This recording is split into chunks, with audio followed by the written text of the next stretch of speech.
Hello, so this is the fourth episode on how to make a Minecraft anti-cheat, and today I show how you can patch noslows and autoblocks. And I won't really create a check for it, but I explain how most noslow bypasses work and how I patch them in my anti-cheat. This will mainly be for 1.8, but it's not too different on more recent versions. The main changes being the packet to start using the item and the left hand. So a basic noslow check is either relying on bucket methods, if that anti-cheat isn't packet-based, to detect if the player is using an item, or is either detecting it by listening to packets, and then checks if you're going too fast. A proper noslow check predicts that the attribute speed or acceleration is multiplied by 0.2 and then compares it to the actual speed of the player. To detect that a player is using an item, a block placement packet with another block face starts using the item held by the player if it can be used, and on 1.9 it's a use item packet, although VIA version might translate it to a block placement packet on 1.8 servers. And here I made a basic method to detect if the player can use the item he's holding. So if you're holding a sword, it will set it to true. For food, it checks that you're either holding a golden apple or any type of food, but your food level is below 20, because the food level being at 20 means the bar is full and you cannot eat. Then it checks if you're holding a potion, and finally for bows, that you're holding a bow and you have arrows somewhere in your inventory. And this is not perfect since it's not lag compensated, but that will false rarely because for food the client will never be hungry before the server, and for both, one arrow is removed client side when you shoot one, which also removes some scenarios with false positives. Also, on 1.9 servers, you need to allow players to eat the chorus fruit even with 20 of food level, and if you want to make your plugin multi-version, but that you use bucket materials, you can check for the name of the materials so there's no incompatibilities. Because if you use the API of Spygot 1.8, for example, there won't be the chorus fruit, and yeah. For the use item packet, I didn't add it, and you also need to handle the left hand, and that's a bit more complicated, but it's still doable. Then to stop using an item, a player digging packet with a release use item action is sent. The server can also force you to stop using the item by sending a set slot packet with the same slot of the item you're holding, which is a packet that updates the items in your inventory, and it's also sent when the server updates the stack count of a slot, so it's sent every time you finish eating a food. Listening to this packet is important because if the player releases his item the same tick he receives this packet, he will not send any packet indicating he stopped using it. Also, since this is a server packet, you will need to add lag compensation to change the using item state. I won't get into many details about this, but basically you can send a transaction packet with a certain window ID, and when the client sends now a client transaction packet with the same window ID, the client should have updated its stack count the next flying packet in most cases. Also on 1.17 to 1.20 it's ping and pong packets. Also, a held item change packet sent by the client with a different slot that he previously held will make him stop using the item, and you should listen to this packet because the client won't send a digging packet with the release use item action when switching slot. And finally, the server can also change the hotbar slot with a held item change packet, but this time a server packet, so it will release the item if it's being used. So with this, you can detect if the player is using an item or not, and ideally you should lag compensate the inventory and not use bucket methods, but that skill can work well, and with the way I'll talk about later of mitigating noslows, this will not cause many issues. You should then create a check that checks the player's movement while using an item, and ideally use predictions, but I've also shown the code on my second episode. So now I show how client developers can bypass this. So first, if you make a noslow check like I told you, it's going to check during the flying packet And this is an issue with swords because what you can do is not block during the flying packet, but block between them. And NCP's noslows do that. So you can see here that it stops blocking right before the flying packet and restarts blocking right after the flying packet. This way, the noslow check thinks you're never using your soul, although you're blocking 99% of the time. And here for debugging, I'm printing if the item is used during the flying packet. And you can see that it never detects me blocking, although it does detect between the flying packets. So this happens if I use NCP noslow, and if I use normal noslow, which is called vanilla noslow in most clients, you can see that my using items state is to true. And then you can do this kind of NCP noslow not just with digging packets, but also with slot switch packets. And it's a little bit trickier to detect because instead of sending a digging packet right before the flying packet, they send a slot switch packet to any slot that is in the sword to release it, and then another packet back to the sword slot. And then on post they also send a block placement packet.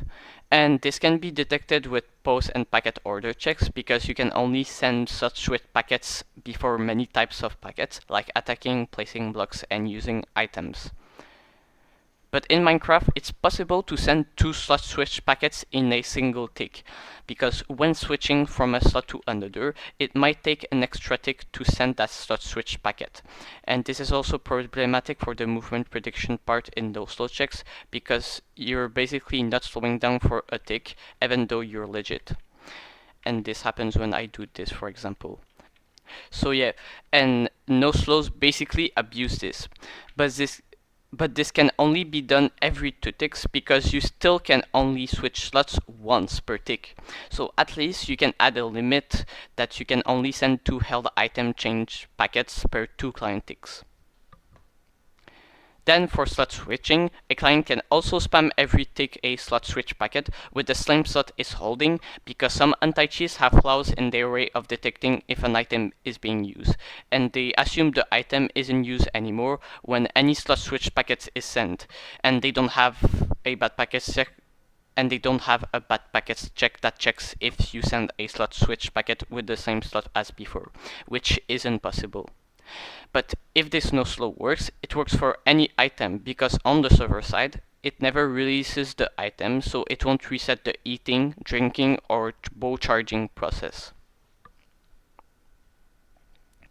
But then there's even more tricky noslows. So for example, a client can send a slot switch packet, not holding the sword, back to the sword and start using the item, but all before the flying packet, because it abuses some anti-cheat's leniency with the fact that you cannot be slowing down for a tick with the bug I've previously shown. And that noslow always releases the item, so it never flags. Then again, it can be detected with a slot switch packet limit, but there are some crazier noslows that use blink.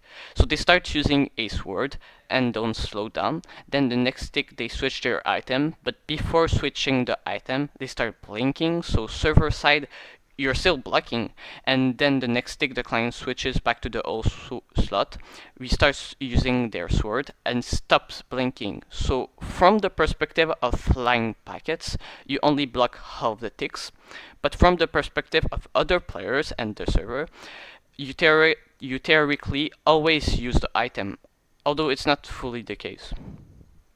This again can be patched, and is the case for most noslows, but at some point it gets harder and harder, and the solution I found out to work well is making a item use handler.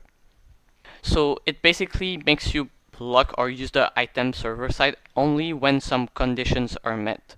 So what it does is that it cancels all packets to start using an item, and to patch post autoblocks, it won't make you use that item server side until you send a flying packet. Because in a normal scenario, both the flying packet and the packet to start using the item are sent during the client tick, so it will only be a 1 or 2 millisecond difference, and if somebody is lagging, it will take a bit more time to use the item if there's a lag spike between the block placement or use item packet and the flying packet, but it's only to start blocking. then there won't be any issues. And anyway, this case will happen very rarely because the lag spike is most likely to happen like between the client ticks, since the client tick happens like for a few milliseconds of 50 milliseconds.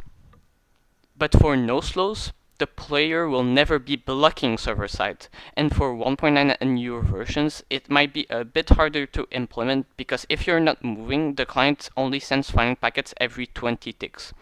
But you can only implement this while moving at a fast enough speed, because if you're not moving, you could block legit anyway. And then with that item use handler, if the player is not respecting slowdown, it will just make the player not use the item server side anymore until he restarts using the item.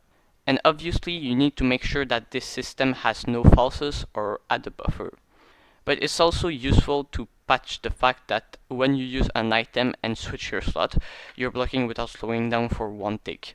And what you can do is not add any leniency when a player switches its hotbar slot. So in this scenario, the server will release by force the item, but since the client isn't using the item client side, it will actually fix that bug and make it like intended. It will also make slot switch noslows not work anymore. So to implement this, you should maybe create a separate class from the one I use to detect blocking and eating. And you should as well do it on the netty threads, so you can cancel the packets, while if you're asynchronous from the netty threads, you cannot. And in simpler words, just run on the thread of the packet events on receive packet methods. And in my noslow handler, I cancel all block placement packets that are for starting to use an item or a item use packet.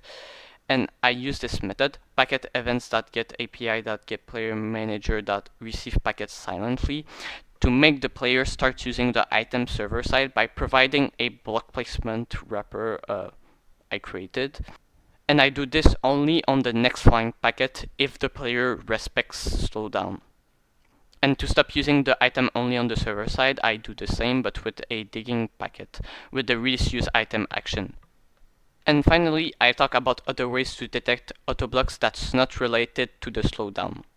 So first, in Minecraft, you cannot attack while you're already blocking. So as you can see, if I'm blocking and I try to left click, it obviously doesn't work. And you can also attack and block during the same tick, but it must respect a certain packet order. So you need to attack and swing before the use item packet, and if you're attacking an entity, the player must send an interact packet, because each time a client right clicks on an entity, it will send an interact packet, and on 1.8 it sends two, so with an action interact at and interact. And I don't remember in which order, but there's a specific order as well. And the interacts packet must be sent after attacking, but before blocking. So this check can be useful because some clients only attack and block without sending interact packets, or even block and then attack, which is in the wrong order, so you can check for this. And attacking and blocking the same thing can create falses, because sometimes there might be an item desync, and if you're in combat, you'll be attacking while blocking. But if you're moving, that noslow handler will fix it, and you could simply make the noslow handler stop blocking if that case happens while the player isn't moving, because the item handler will not know if you're either using noslow or have an item desync while not moving. So you can basically fix the desync in more scenarios. And yeah, you should not make that item use handler kick or punish the player, but you can alert staff, and if they receive an alert, well, they can spectate the player to see if they are trying to use noslow or if a bug just happened. So this is it for the video. I hope that you enjoy it and it was useful, and goodbye.